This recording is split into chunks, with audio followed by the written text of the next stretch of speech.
ไปขึ้นดังเอาเล่าต่อทุกคน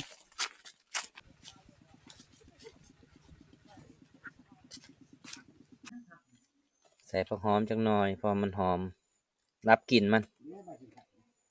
นี่แสบได้ทุกคนก็กดแสบนี่เอาไปอีกแจกเลยแจกว่านนี่พิษผาดน้อยหนึ่งว่านนี่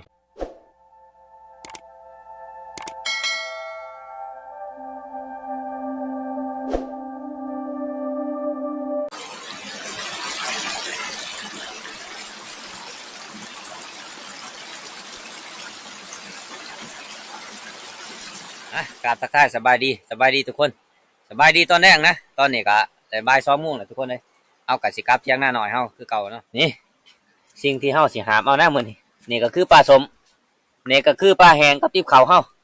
โอ้คือว่าหลายเติบเลยทุกคนนักเติบเนาะโอ้ยกระเป๋าในผ่านสวดโทโลเลยจนมัดบ่ไหลเลยทุกคนเลยโอ้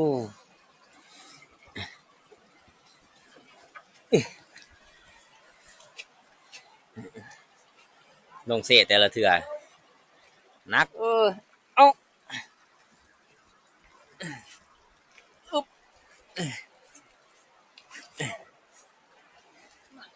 หาบค้อนเอามาเศษแต่ละเถื่อนี่หามนักกูเถื่อทุกคนเลย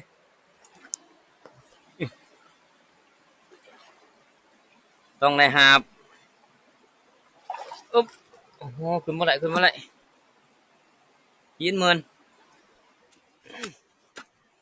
ไปทางผีเนาะลงทางน้ำเนี่ย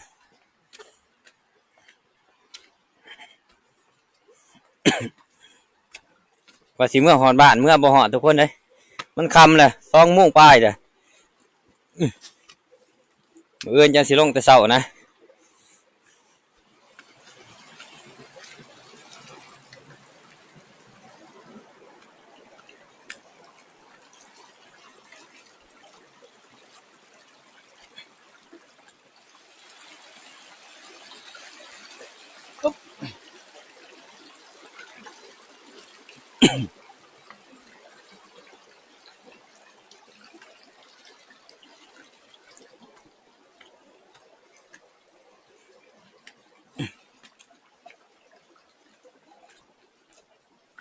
แบบเดียวนั่นแหละ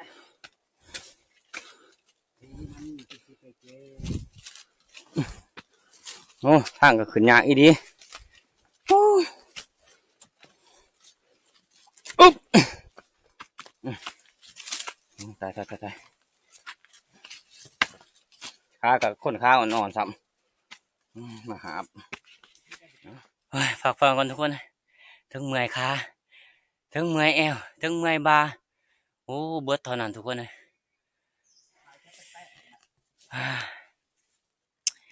ไปทุกคนหลังจากพักผ่อนเนี่ยก็ประมาณ10 นาทีเนี่ยเดินทางต่อบัดนี้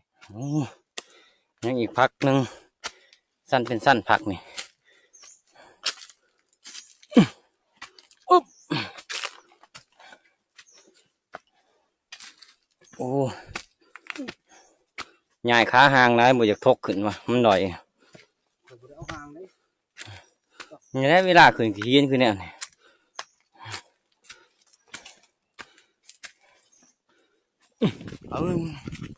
ไปสิขึ้นวิทย์ทุกคนเลยเรียกว่าแค่แน่เลยแหละขึ้นวิทย์เลยขึ้นมาหอดดังนี่ก็โอ้แดดทั้งแดดโอ้ห้อยไก่ก็ร้ายวะจะห้อยไก่ทั้งนั้นตอนนี้เจ้าไปอยู่ไทยเบิร์ดห้อยไก่กันดินี่แต่ห้อยบุเห็นโตมันเว้นประมาณเกือบ3 โมงไปจังเนาะห้อยเห็นเลยหน่อยแม่นบ่นี่ก็คือร้านทำพี่ดอกนะที่เฮาย่างอยู่นี่ทุกคนเลยเนาะก็คือร้านฝรั่งมันก็อยู่เทิงตัวน่ะเทิงตัวน่ะโอ้กว่าสิหอดกว่าสิเวทผู้2 หน่วยผู้เลยเบิ่นขึ้นมาโอ้กว่าสิหอดเตียงหน้าหน่อยเฮาแม่นและมาปลาเหมือนผ่านปลาได้มาปลา สิไปขึ้นนั่งเอาเหล้าต่อทุกคน โอ้ยน้ำก็เย็นเย็นน้ำก็ดีหาป้านักอีดีก็คือรถชาวบ้านเพิ่นมาหาอยู่หากินคือกันทุกคนเลย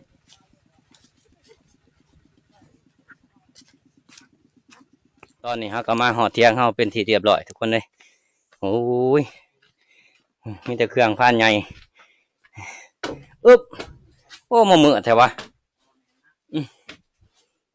เครื่องเขาคือสีไว้เทิงอย่างนี้แหละบ่ออกหรอกทุกคนหลังจากเขามาหอดเที่ยงเขาแล้วทุกคนเอากระสีหนึ่งป้ากินก้อนมันนี่กินเขาแล้วสิขึ้นนั่งเอาเหล้านะเนาะวันนี้เขากระสีมาหนึ่งป้ากินก้อนทุกคนเลยเอาสิหาปลากระคักไรหนึ่งทุกคนป้านี่ใครกินแล้วขี่เฮียขี่หุ้ยนี่หนึ่งตัวนี้มันยังแสบขาดบ่ไรก็คือนี่แหละทุกคนปรากฏนี่แหละตามสิกินยังไม่ได้หรอก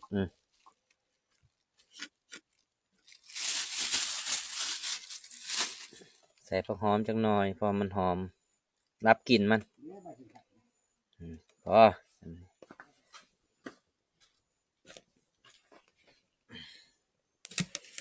โอ้พอดีปรับเลยว่ะ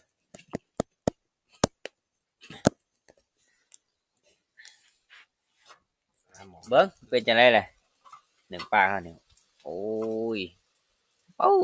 หอมเตะหลังเลยบัดนี้โอ้หนาบอกโอ้เปื่อยสุกกันเนาะดูป่ะหนามลายเลยทุกคนหนามมันนี่สดทุดีโดดนี่สุกแล้วเป็นเปื่อยสุกแล้ว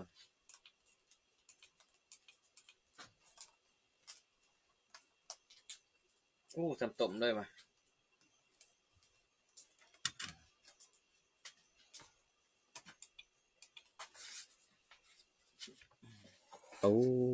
หนามมันเป็นตัวแสบดีทุกคนเลยอันนี้หนึ่งปลากดนะหรือว่าปลาขี้เหียก็มีทุกคนปลากด2 ตัวเดือนนั้นปลาขี้เหียเบิดใส่นี่ใส่ผักหอมน้ำแสบที่สุดมาทุกคนกินเขาแดกน้ำกันทุกคนนะกับข้าวห้ามื้อนี้ก็อุดมสมบูรณ์นะทุกคนหนึ่งปลาเนาะหนึ่งปลากดกับปลาขี้เหียใส่กันทุกคนแซ่บกินมื้อนี้ก็บ่หลายคนทุกคน3 คนคือเก่าเนาะเฮาเติบมาเนี่ยต้องกินดีแต่ว่าความอบอุ่นเท่านี้ก็เฮาทีมงานเฮาเมื่อปลาเนี่ยแซ่บได้ทุกคนปรากฏแซ่บขี้ก็บ่ได้เอาออกเลยปรากฏนะกินเนี่ยมันคักมันมีแต่น้ำมันนะในผ่านคั่วเบิ่งแล้วนะมีแต่น้ำมันเนื้อบ่ได้เอาออกเนาะคักที่สุดกับแจ่วนี่นะแจ่วกับพีนี่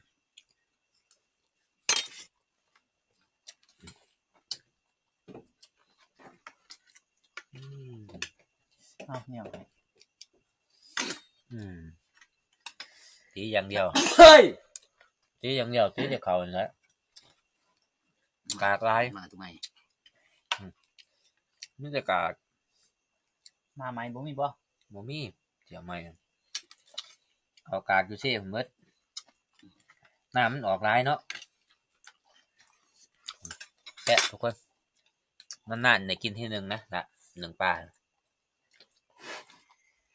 กินข้าวกินน้ำแล้วเขาก็สิหาออกไต่ตาก่อนทุกคนเลยบาดนี้ผู้แนะก่อนสิไต่ตานี่เขาสิไปล้างอาเหล้าก่อนทุกคนเลยกีดหอดเมียแห้งได้โตหาเมียก่อนมันโอ้อากาศเย็นขนาดทุกคนเลยขึ้นนั่งอาเหล้าแห้งเย็นเลยตอนนี้ก็เวลา2 ทุ่มเลยแหละขึ้นนั่งอาเหล้าต่อทุกคนเอาขึ้นมาวาสนายังอยู่ทางดุมทุกคนเลยเบิ้นขึ้นสั้นเลยแบบขึ้นต้นไม้เลยนะขึ้นผู้หน่วยนี่สั้น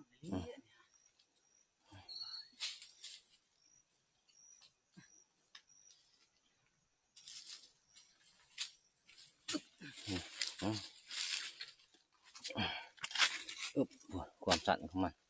เบิ้นขึ้นต่ออีก เฝ้ามาเด้ออย่าขี้จริงลงโอ้เว้ย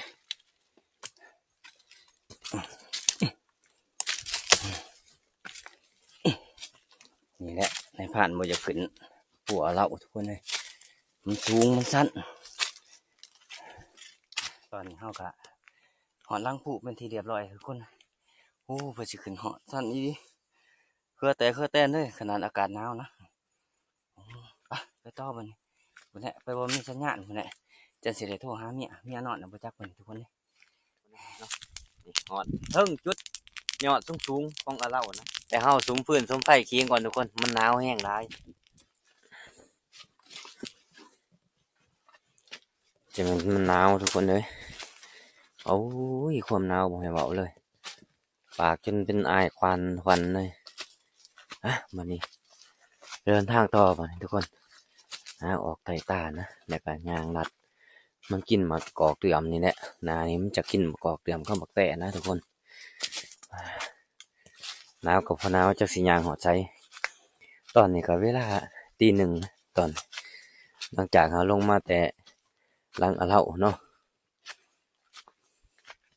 เอามาเอาทัดมันทุกคนเลยมันออกไปใหม่ๆเลย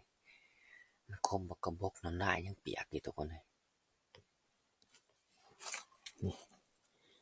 มันกินนี่สิประมาณตีหนึ่งตีสองนะนี่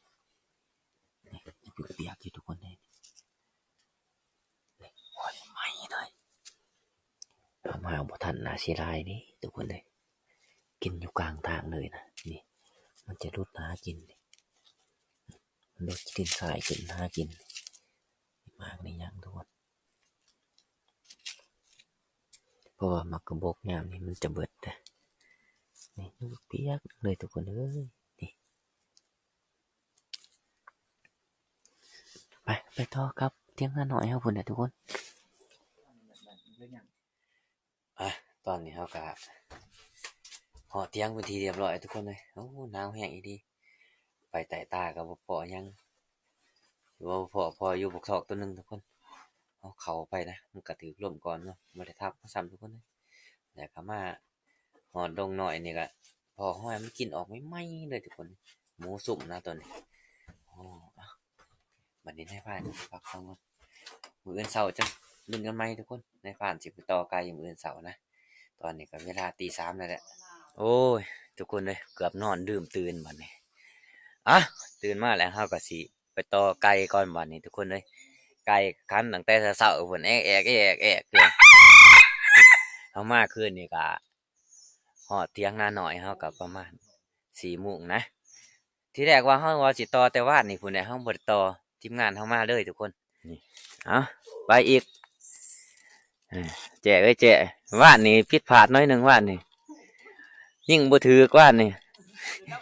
ตัวเองผิดพลาดนะมันเป็นไก่ผิดพลาดเลยตัวเองผิดพลาดแล้วก็หนึ่งมากก็เป็นนั่งกระบังเฮาแน่กระบังเฮากันย่ำทุกคนหมู่ว่านนี่โอ้ถ้าบ่กันย่ำมันเสร็จได้เอาว่านนี่ไปบ่นี่ใช้แล้วบ่สัญญาไปแล้วบ่ไปก่อนอะไรเอาคืนให้เพิ่นคู่หนึ่งจุดหนึ่งนะแล้วก็ในบ้านเองจุดหนึ่งเนาะไปลุ้นกันว่าสิมาหรือบ่มาต่อไกลนี่ว่าสิเขาของไผเขาของมันสัญญาบ่หรือว่าเขาของในบ้านเองบ่เนาะมาส่งเบาสัญญาต่อนะทุกคนนะ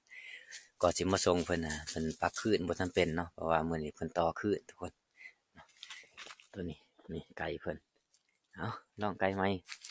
ว่าเพิ่นสิมาหรือบ่มาลุ้นนำกันทุกคนเลยจะอยู่นี่เด้อได้ไปต่อทุกคนมาเนี่ยหาบนไหนมันกินบนไหนมันเชียร์พุ่นแหละโอ้ทางนี้ก็ทางหกเลยทุกคนเลยเขาตอนี่ลงมาแต่ละเถื่อเขาตอนี่เนาะมันบ่คอยเขาเนาะส่วนในบ้านเองก็สิกลางแถวนี้ทุกคนแถวน้องน่ะนี่เนาะกลางไก่ๆนี่เพราะว่าแต่ปลามันจะออกกินแถวนี้นะทุกคนหอยมันเคี้ยวแป้นว่าแถวนี้รอลุ้นกันทุกคนในผ่านก็ปักขึ้นเป็นทีเรียบร้อยทุกคนเลยในผ่านสิหาบนนั่งก่อนมันนี่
เข้ามายิ่งบ่ถือทุกคนเลย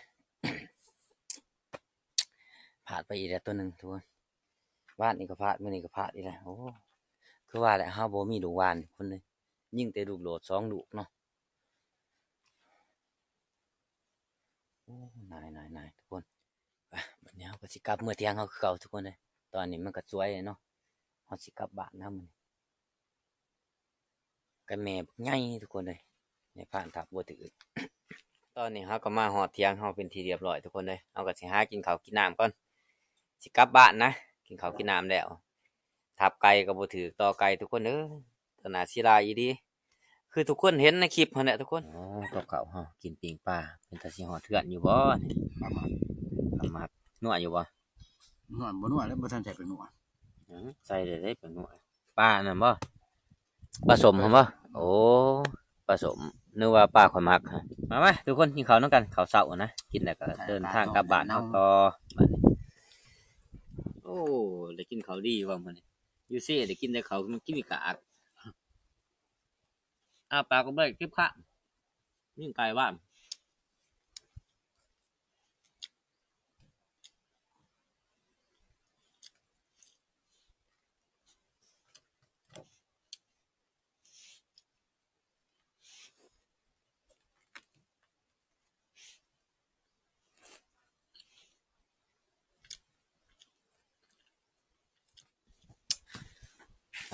บัดนี้เฮาก็หันหากาเกียมจะเดินทางกลับบ้านนะทุกคนเลยทงหัวหน้าใหญ่ก็โอ้ยสวัสดเบรกเฮกเลยช่วยบ่ไหวจ้ะหัวหน้าใหญ่นี่มาว่ากันในแล้วก็14 15วันนะบ่ยัก นวด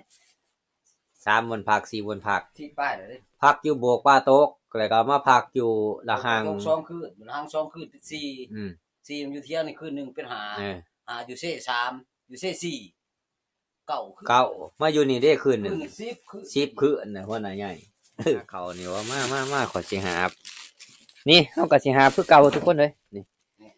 ทุกปีป้าว่าจะเอามาตั้งไว้บ่มาผูกเสนีโอ้ย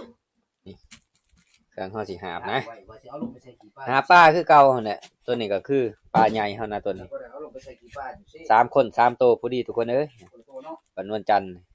มันลื่นเรื่องหมดเลย จะเชื่อบ่ นึงหัว ปลานวลจันทร์หั่นค่อยไหลลงใส่จังได แม่น อือ เสื้อนั่นแหละขอว่าอยากให้เจ้าอยู่ลงมือสุดท้ายฮะ ใจแต่ละคนบ่ได้เนาะ ใช้แต่ละคนบ่ไหลได้ปานนวลจันทร์ข่อยลงใส่มือเดียวเลย3ตัวเลย บ่เจ้าอันร่วงเข้ากัน บ่แม่น เป็น ใส่ อะไร เป็น ข่อยใส่เป็นแล้วก็มีดวงน้ำแล้วก็นึงมาเป็นหยังก็บ่อยากลงใส่ เป็นอะไร ข่อยไปล่าข่อยเป็นนายพรานข่อยต้องล่าบักเว้ออืม บ่อยากลาป้าเนาะ ป้าก็นานๆก็ลงอยู่เทื่อนึง แม่นนั่นแหละ ไปลุย ไปสั่นไปบัดนี้เดินทางต่อทุกคนเลยโอ้ยเพื่อสิได้ออกเกือบ10 โมงแล้วบ่จักปานนี้เพื่อฮอดอีกคำตัดเด้อนี่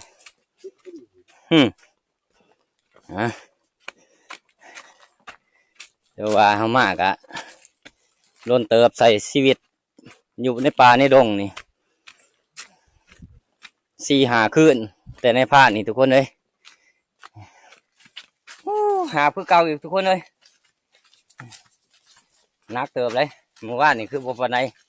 มามื้อนี้มันหนักทุกคนหรือว่าเมื่อยกว่าเก่าบ่คิดว่าเมื่อคืนนี่ก็ออกแต่ตาตั้งแต่ตี 1จนฮอดแจ้งเลยทุกคนจนฮอดประมาณ 3-4 โมงนะคืนแต่ตาขึ้นใครแน่แต่บ่าวสัญญาเอาเพลงให้ฟังนี่แหละเพราะอะไรกระตุ้นใจ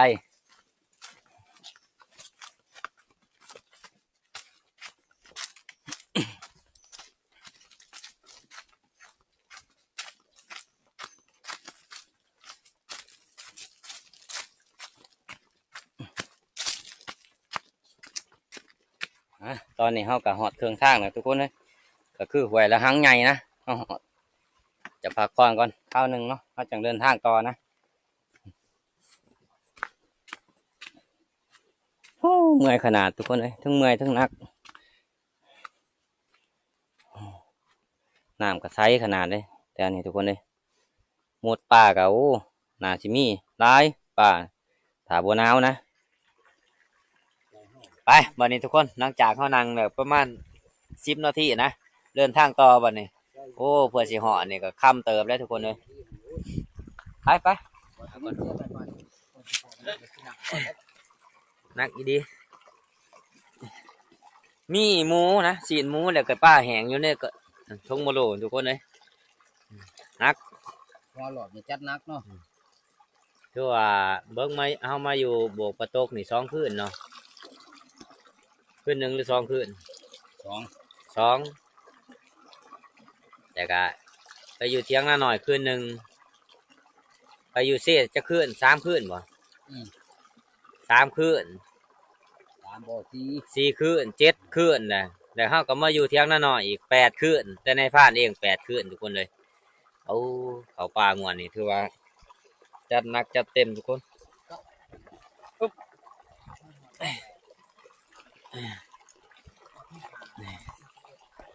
โอ้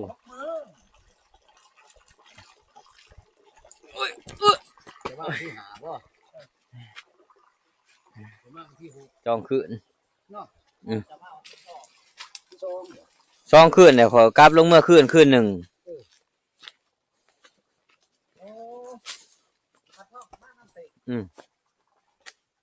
ได้หมูหน่อยตัวหนึ่งนี่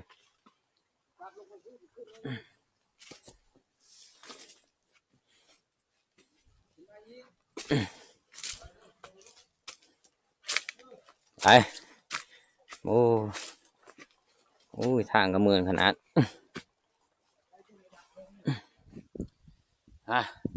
ตอนนี้ก็กำลังหอดล้างผู้ทุกคนนี่โอ้เมื่อยเพื่อสิหอดยางพาแหลดนะไข้แน่แต่ลบหมดเลยทุกคนเจ็บบากับพ่อเจ็บพักผ่อนก่อนจังหน่อยทุกคนจังสีลงต่อนะประมาณ10 นาทีนี่แหละจังโมงเลยตอนนี้ก็กำลังได้บ่าย2 โมงทุกคนไปทุกคนเดินทางต่อไปเนี่ยโอ้นั่งเฮิงอีทุกคนเลยไปหมดแล้วเพื่อสิลงหอดเพื่อนพันใหญ่ทุกคนเอ้ยหาบอีดุงตุงติงไปเอาสัญญาไปแมนนะลงไว้กว่าขึ้นอยู่หรอกขึ้นทันทีมันสะขึ้นประมาณสูงสุดกับ30 นาทีขึ้นลงเนี่ยกับสูงสุดกับประมาณ15 นาทีลงมันไหนแลนลงเลยเลยทุกคนเลยเพื่อสิหอนเพื่อนพันใหญ่อีกเพราะว่าใส่เวลานานเติบนะแต่นี่ไปหาเพื่อนพันใหญ่ก็ประมาณ2 กิโลไปหรือว่า3 กิโลผลเลยทุกคนเลยโอ้ตอนนี้ก็กำลังหอตีนผู้ทุกคนเลยโอ้เมื่อย โอ้คือมาแถวในพาน เอามาแหละจะมาเอายัง เดี๋ยวผมจักมาจังไดวงเสาร์ ฮะ มันอยากไปนะมาไม่เซ็นกับพันหม้อ โอ้มาใหม่เครื่องเฮือน เออ โอ้ ไปผู้แห้ง นึกว่ามาหาบ่แม่นเนาะ ก็ว่าสิมาหับมันแล่ได้ข่าวว่ามานบักเถาะบ่แม่นบ่ มันยังลงมา มันบักเบ้อ จะโตเลย อันเดียวมาหลายชุดทางเนี่ยว่ะ โอ้ จักหลาย เออ เอามันบ่ได้อีกมาเฮาบ่หัน อืม เข้าไปแล้วบักเถาะข้างใส่เป็นหึ่น อืม หึ่นบ่กล้าที่มันหก เอาสั่งขอไปก่อนมานี่ ไป อืม มาถามมื้อนำกันบ่ โอ้หิวข้าวแห้งเลย โอ้ เอากลับมาพอผ่านใหญ่อยู่ตีนผู้นะเพิ่นมาแก้ใหม่เครื่องเฮือนทุกคนเลยเนาะใหม่เครื่องเฮือนเพิ่นอีกบ่ล้นเพิ่นก็สิย่อเฮือนนะทุกคน